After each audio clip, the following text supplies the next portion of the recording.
Hello and welcome to Sim.bc, where it right now is 11:21. Yet again, sitting in school before an exam, because that's what I do. That's my jam right there. It's well good. No, it's a thing anyway. So just to give you the lay of the land, sitting in the teacher's chairs, I'd say, getting ready for that management position that's gonna come somehow, somewhere, at some point in time. I hope, fingers crossed. No, but yeah, we have an exam today, and based on how the other exams have looked like, I so want to talk about them, right? I really want to make the review of all the exams right now but still I don't. I thought, like, should I wait and make this video after the exam just because I can, so I can actually talk about them? But then I thought, no, I should have some time to reflect when I've seen all the exams, right? Including the French exam that was like way long ago. Way back, right? Like 2 to 3 weeks or something. But yeah, so far the exams have been. It doesn't feel like when I'm studying, it doesn't feel like I'm gaining any knowledge. Anyway, it sounded stupid. We're gonna get into that tomorrow, but yeah, that is a point that I'm going to touch upon, dependent on how this exam is gonna look like and what's gonna look like, how the structure is going to be. Now, if I look a bit tired or something, it's probably the lighting in here. It's not optimal, so to say. Usually the last couple of weeks, right, I've had this lamp that's straight onto me, right, so there's no shadows in my face. But right now we're in the normal room, so that might be why. But yeah, today I'm having the sustainability exam, so I thought, why not go through some sustainability things? And what better way when you're going to introduce and go through sustainability than actually, what is sustainability? Well, it's three main pillars, right, that we're going to look at. So let's get into it. It's economy, society, and the environment. You with me, right? Because when it comes to sustainability, at least when we did our Ben & Jerry case, when we evaluated their social and environmental assessment reports, when we did when we've done other works in this course, we've always worked with these three criteria as to what is actually sustainable in the long run, of course. And when you're looking at sustainability, you're looking at the economic factor, the economic impact that the company has on society, the economic impact that's perhaps more socioeconomic, but the economic impact it has on itself. How is it sustaining its economic developments? The amount of money it gets, does it show how it distributes these, where the funds come from, why not? Do they come from renewable sources? Is it something that hurts the environment? Are they doing something that with their money that's not good? Is they doing something with their money that's that is good?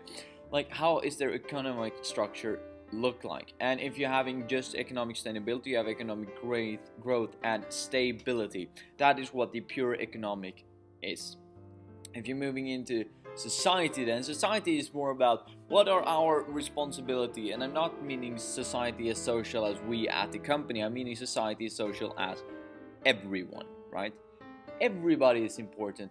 You look out over the corporation, you look out over the entire society, and you think, who is the most important person here? No, of course you don't, because no one is. You're supposed to think about everybody like equals. You're supposed to think that, okay, we're looking at society from a sustainable point of view, which basically means, right, that we're trying to make a society that's better for everyone. We're trying to improve society where we can. Perhaps if you're a banker, you're giving out loans to people in Bangladesh if they're, open for community investment, if they don't have the funds to, like, get the loan by themselves. And perhaps you can step in there like a bank and say that, well, the total social benefit would increase if we gave these people a loan, even though they might not have the best credibility when it comes to paying back credit.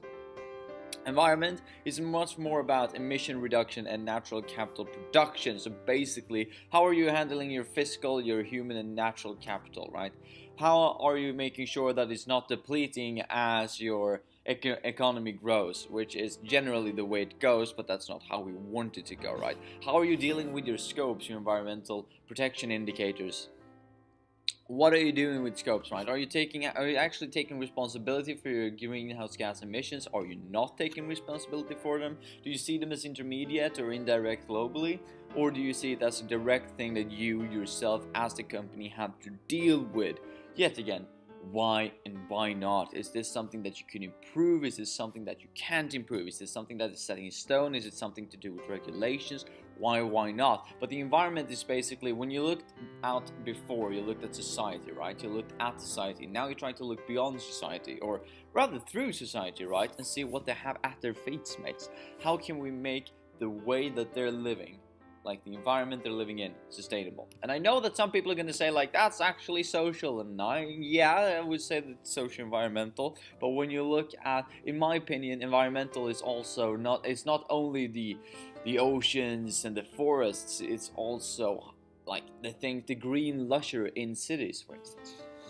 If we're then combining economic and social, we have job growth and poverty alleviation, which basically means, the thing that I took up before, that a bank goes out and says, well, we might not make the best economic stable growth here by giving these people a loan.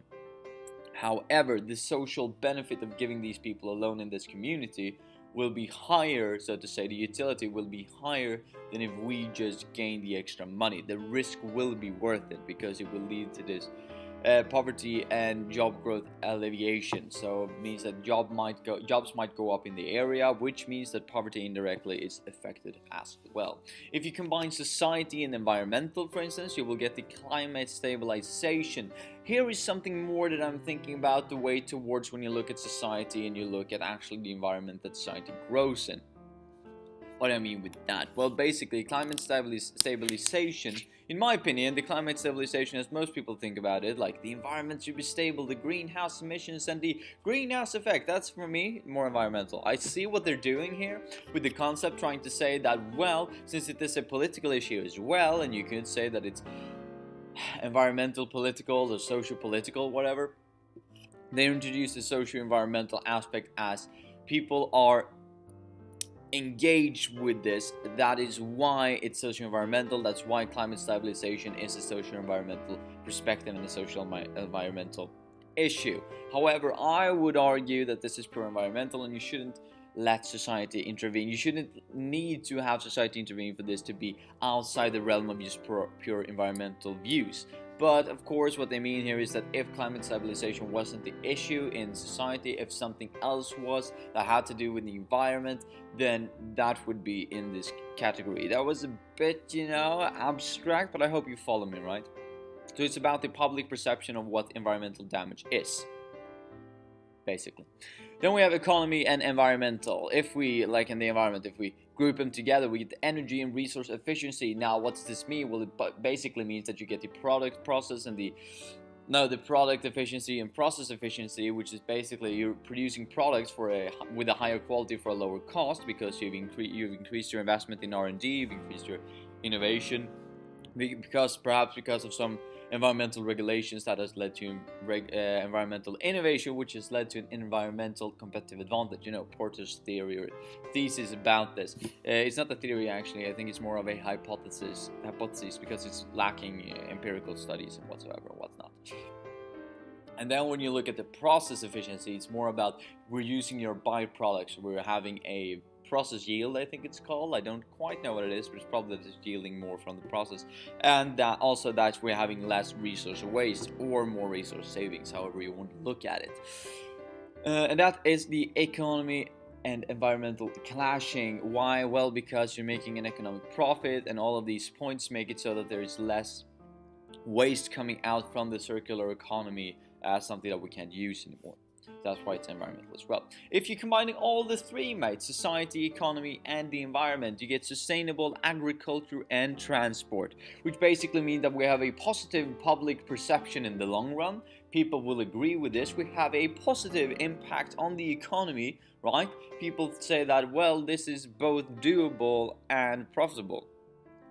And we have an environmental impact that is good as well because of the sustainable agriculture, which takes up lots of greenhouse gas emissions and lots of economic support from different governmental bodies, and we have the societal perception that our culture is good again. And not only that, but we also have transport like cars, we have airplanes, we have trains, and so on and so forth. If we can make them sustainable both in an economically viable way and so that society adapts to them and that they're good for the environment, then we have achieved all three of them. Now, achieving all three, quite hard. It's really hard actually. And one would say, well, if we have economic sustainability and societal sustainability and environmental sustainability, then we have all three, right? Yes, technically you have all three, but what I will introduce here, my opinion on the matter, is that even if you have all of the three separately, you still need to make sure that they actually correlate to each other, that they actually are linked. Because if you just have one in isolation that is sustainable, it might not necessarily be that the societal sustainable views that you have goes together with the economic sustainability views you have, and then they perhaps might even clash with the environmental sustainable views you have, that says that, oh, in order for this environmental sustainable view that you've developed to fit, you need to change the other two, right? So they all need to be developed in such a way that they will come together and fit together in order to sustain and develop and attain all of these different points that I've mentioned today. Anyway, that is the three pillars of sustainable development, mate. This is economy, society, and the environment. I know that I got up to a rough start there with my with me not my articulation wasn't the best, right? But it's early in the morning. Well, it's not actually 11:30 now, but still for me it is, because I woke up at 11 because we have our exam at 2. And as you know, it's better to go up late in the day, because then you know that you won't panic studies, let's say, as I like to call it. That is probably going to be something I'm going to discuss tomorrow too. Anyway, have a good one, mates, and I'll see you tomorrow with me review of the exams so far and what I thought, and hopefully I will have a much more positive perception of the exam that I'm going to take today, not giving away anything about the ones that have been previous, but well, you'll hear all about tomorrow. Have a nice one, mates, and see ya.